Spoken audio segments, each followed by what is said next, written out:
Hello everyone, I'm Walker Stutz, and welcome to the second episode of SUTV Overtime. This week's episode will contain a recap of Ship Athletics the last couple of days, the top 5 sports plays of the week, along with an analytical breakdown of those plays. There will be a quick recap on national sports and what you can look forward to next week for the Raiders. We'll get right into that in just a moment.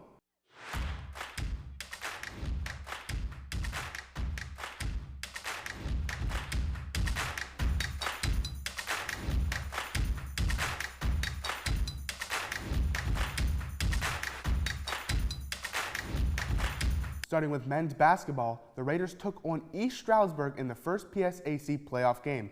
It was a close game, but the Raiders fell to East Stroudsburg 87-80.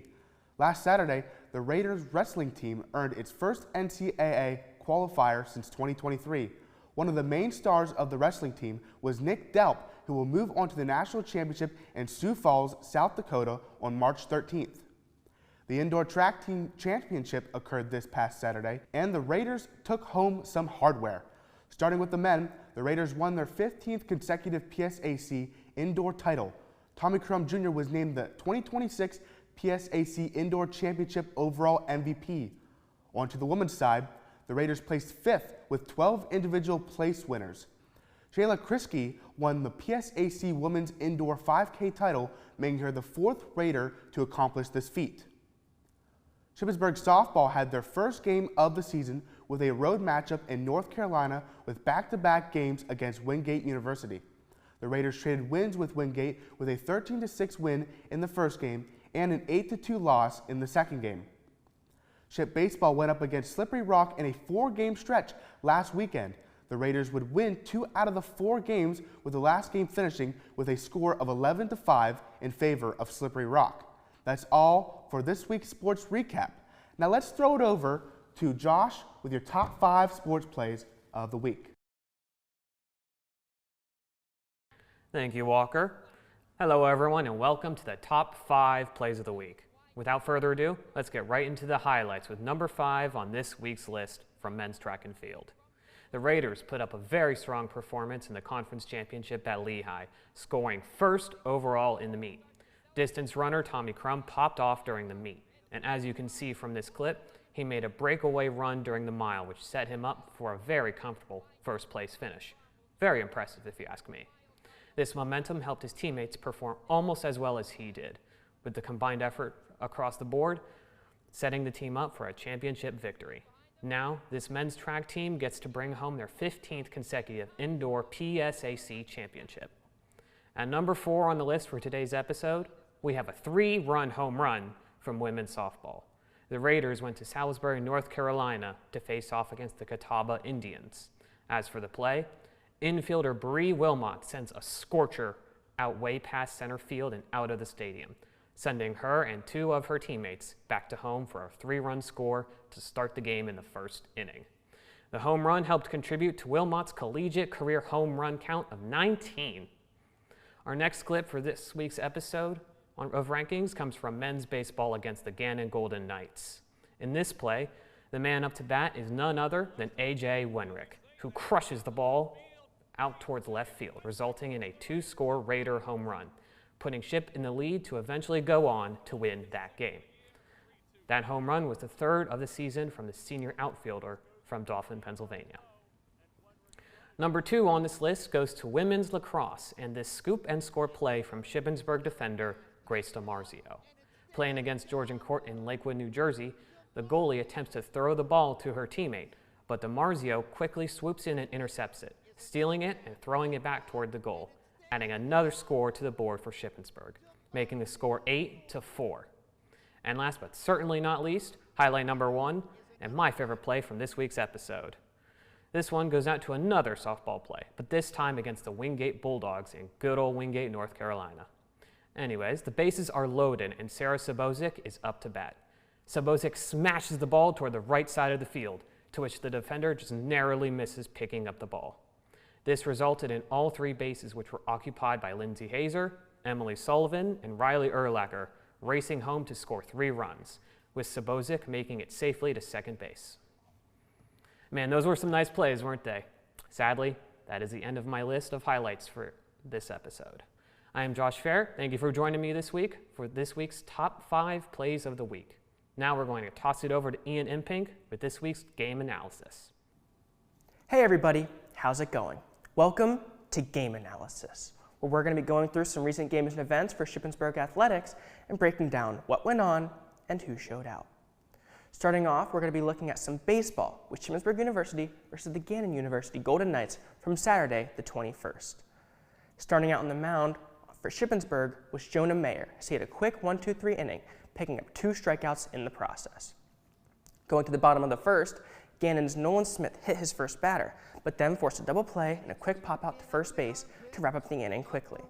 In the second inning, Gannon's Ian Soto picked up a walk and Dom Costello singled to right field, while Shippensburg's Brady Harbach picked up a hit, but neither team could bring their runners in. Fast forward to the fourth inning, after a single from Soto and a walk from Costello, Brendan Coro singled to first to bring in Gannon's first run of the game. In the bottom of the inning, Evan Scheffler led off the inning with a triple. Then, a walk from A.J. Wemrick and a double by Brady Harbach brought in Scheffler for Shippensburg's first run, tying the game at 1 apiece. There wasn't much action again until the 6th inning, as another hit for both Soto and Costello saw Gannon with 2 runners on, as Matt Smith grounded out for an RBI to tack on another run for Gannon, making the score 2-1.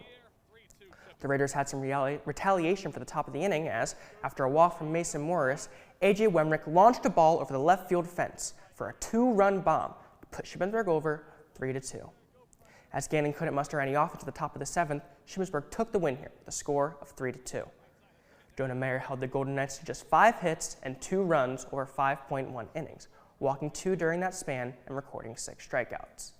A.J. Wemrick was the offensive star with 2 RBIs from his left field shot. Harbach also went 2 for 3 with an RBI.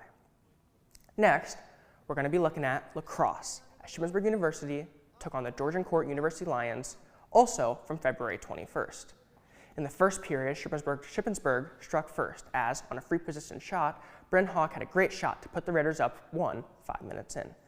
Georgian Court followed up later in the period, as Jill Konchak picked up the first goal for the Lions, following assist from Adriana Moscow. Shippensburg took charge in the second period, as goals from Aubrey Bailey, Shannon Wood, and goal number 2 for Bryn Hawk tacked on 3 goals for the Raiders, while 1 goal from Georgian Court's Caitlin Petrellis saw the Raiders jump ahead 4-2 by the end of the second period. The third period proved to be a strong offensive period for both teams, as it saw 5 total goals be scored between both teams. The Raiders got the most of it again, though, as they scored 3 goals throughout the quarter between Ali Pioli, Alexa Bailey, and Bryn Hawk's 3rd goal of the game, to give the Raiders 7 total. Meanwhile, Konchak and Petrellis both scored their 2nd goal to get the Lions 2 more, making the score by the end of the period 7-4 in favor of the Raiders. The last period, each team tacked on 2 more goals, with Shippensburg's Gracie DiMarzio and Sydney Fowler, and Georgian Court's Nina Menard capitalizing on their opportunities, making the final score 9-6, with the Raiders picking up the win. Shippensburg's Bryn Hawk had a stellar game, with 3 goals on 8 shots, achieving her 5th career hat trick. Aubrey Bailey totaled a new career high in points with 1 goal and 2 assists, while Leah Kramer made 3 saves in the net. Next, we're going to take a look at the men's indoor track and field performance at the PSAC Indoor Track and Field Championship from Sunday, March 1st. The event saw the Shippensburg's men indoor track and field team win its 15th consecutive Pennsylvania State Athletic Conference Indoor Track and Field Championship, completing with 181.5 points to achieve a 79-point victory margin. Shippensburg scored in every event except for the 4x400 meter relay and compiled a total of 32 individual place winners with 13 all-PSAC finishes. Tommy Crum Jr. was named the 2026 PSAC Indoor Championships overall MVP and most valuable track athlete after going 3 for 3, winning the mile, the 3K, and anchoring the distance medley relay to a first-place finish. This is his 2nd consecutive year bringing home the overall MVP award at the PSAC Indoor Championships. Shippensburg had 2 athletes placed in the top 3 for the 60-meter, with Gabriel Lewis and Keon Green, placing 2nd and 3rd, respectively. Keon Green also placed 1st in the men's 200 with a time of 21.87 seconds. Shippensburg also achieved first-place finishes with Chase Hensinger in the 800, Garrett Quinan in the 5K, and Jackson Satoski in the long jump, with numerous top 5 finishes in many events throughout the weekend for the Raiders. Congratulations to the men's indoor track and field team on being PSAC champions. Lastly, let's take a look at softball at Game 1 of the doubleheader between the Shippensburg University Raiders and the Wingate University Bulldogs. Sarah Sabosic got the Raiders going with a double in the top of the first inning. Then, an RBI single from Bree Wilmot gave the Raiders their first run. The Wingate answered in the bottom as, following two singles, Kendra Murray launched a home run to put the Raiders up 2. In a bases-loaded situation in the second inning, Sabosic hit her second double, putting the Raiders back in a 1-run lead. The Bulldogs once again answered in the bottom of the inning as a series of singles saw Wingate's Riley Griffin and Addie Higginbotham bring in 2, making the score 5-4 Bulldogs. In the fourth, a pair of solo homers from Gianna Semino and Sarah Sabosic put the Raiders back on top by 1. Following a pair of bunts, Wingate took advantage of a throwing error in the fifth to tie the game up at 6. The Raiders then had an offensive explosion in the top of the sixth, collecting 5 runs off of 6 hits. After an error gave them 2, Riley Urlacher hit an RBI double and Lindsay Hazer a 2 RBI single to give the Raiders an 11-6 lead. After 2 more insurance runs in the 7th, the Raider defense closed the door on Wingate to win the game 13-6.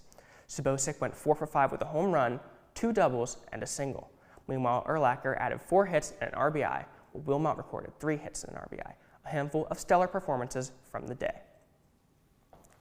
That's all for game analysis, and I hope you all enjoyed. Thank you for that breakdown, Ian. The lights have gone out for the 2026 Formula One season. The season kicked off this past Sunday with round 1 of 24 taking place in Australia. However, the action-packed sport will take on a new look this season with new regulations and an 11th team. Cadillac is officially joining the grid with Sergio Perez and Valtteri Bottas returning to F1 after not being on the grid last year. The new regulations impact the entire structure of the cars. They will be smaller, lighter, and the drag reduction system has been replaced as well. DRS is being replaced by the overtake button, essentially allowing drivers to have a new power button that allows them to recharge their battery and deploy that energy for longer periods of time as compared to previous seasons. As for the first race of the year, George Russell took home the win, with Mercedes achieving a 1-2 podium finish. Ferrari are also looking to be a strong team this year. Charles Leclerc took home 3rd with Lewis Hamilton right behind him in 4th. Max Verstappen also had an impressive race as he climbed through the grid, finishing P6 after starting P20th. Reigning world champion Lando Norris managed to hold on to P5 after struggling with the car all weekend and was the only McLaren driver to score points after Oscar Piastri crashed out prior to the race start. Speaking of crashes, the race saw to 4 other drivers being unable to complete the race. If this is what Race 1 had in store, this season will definitely be an exciting thing to watch. You can watch the races this season on the Apple TV app. Now moving away from motorsports, the trade deadline has just passed for the NHL, and teams have made some surprising moves. Prior to the Olympic break, the biggest trade came from the New York Rangers when they sent Artemi Panarin to the Kings. During the Olympics, there was a freeze on NHL teams making any trades or moves, so teams have been itching to shake up their rosters. Just to recap on a few moves, on March 5th, Michael Bunting is heading to his 5th team in the last 7 years, with Nashville trading him to Dallas. The Maple Leafs are already moving on from Nicholas Waugh after acquiring him this past offseason in a one-on-one trade with the Golden Knights that sent Mitch Marner to Vegas. Roy was traded to Colorado for 2 draft picks. Other shocking moves include the Washington Capitals trading cornerstone defenseman John Carlson to the Anaheim Ducks. Carlson has been with Washington his entire career since being drafted in the first round of the 2008 draft. Another shocking move came from Calgary, sending Nazem Kadri back to Colorado, where he helped them win the 2022 Stanley Cup. Teams are still able to make roster moves, but any player added to a roster going forward will not be able to play in the playoffs. There's just over a month left of the regular season. You can watch the action on ESPN, TNT, ABC, and NHL Network. For our last national story, the World Baseball Classic has just begun. This is an international tournament that takes place every 4 years that features 20 nations and players from major leagues worldwide. This year will be the 6th time that the tournament has been played and will run from March 5th through the 17th. The last WBC was won by Team Japan in 2023 after defeating Team USA 3-2 in the championship game. That championship game had an exciting end with two-way star player Shohei Ohtani striking out three-time AL MVP and MLB teammate at the time, Mike Trout, to win the game. Team USA have shown off why they are favored to win the tournament this time around, outscoring their opponents 24-6 so far. Team Japan opened their WBC run with a 13-0 win over Chinese Taipei. Shohei Ohtani went 3 for 4 at the plate, hitting a grand slam and ending the game with 5 RBIs of his own.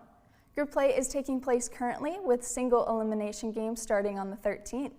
You can expect exciting baseball over the next few weeks as you watch the best of the best take on each other at the national stage. WBC games are being played across 4 cities: Miami, Houston, Tokyo, and San Juan, Puerto Rico. You can find the games on Fox and FS1. That is all for National Stories this episode. I'm Samantha O'Connor. Now back to Walker at the desk. Thanks for tuning in to the second episode of Overtime. Now it's called Overtime, but I'm not getting paid still. I don't know what's going on here. Could someone maybe get HR on this? Something. Anyways, see you next time and have a great night.